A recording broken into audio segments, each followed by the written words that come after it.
এবার ইতিহাসের সাক্ষী হয়েছে নাসার মহাকাশযান। নাসার একটি মহাকাশযান সূর্যের সবচেয়ে কাছে যাওয়ার মাধ্যমে ইতিহাস তৈরি করেছে বলে জানিয়েছে ব্রিটিশ সংবাদ মাধ্যম বিবিসি নিউজ।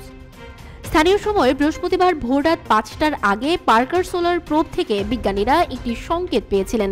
শুক্রবার বিবিসি এই খবর নিশ্চিত করে। বিবিসির ওই প্রতিবেদনে বলা হয়, সূর্যের অনেক নিকটে প্রবেশ করায় বেশ কয়েকদিন যোগাযোগের বাইরে রয়েছে সোলার প্রোবটি। শুক্রবার সোলার প্রোবটি থেকে একটি সংকেতের প্রত্যাশা করছিলেন বিজ্ঞানীরা। মূলত সংকেত পেলে নিশ্চিত হওয়া যাবে প্রোবটির সঠিক অবস্থান। অবশেষে সোলার প্রোবটি থেকে সংকেত পেলেন বিজ্ঞানীরা।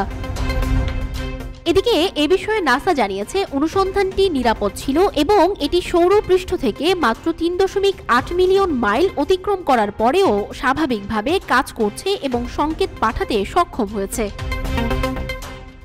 সংস্থাটি আরও দাবি করেছে, সূর্যের এই ক্লোজ আপ জার্নিটি পার্কার সোলার প্রোবকে সূর্যের তাপমাত্রার সঠিক পরিমাপ করতে সাহায্য করে, যা বিজ্ঞানীদের আরও ভালোভাবে বুঝতে সাহায্য করে যে কিভাবে এই সূর্যের উপাদান লক্ষ লক্ষ ডিগ্রিতে উত্তপ্ত হয়।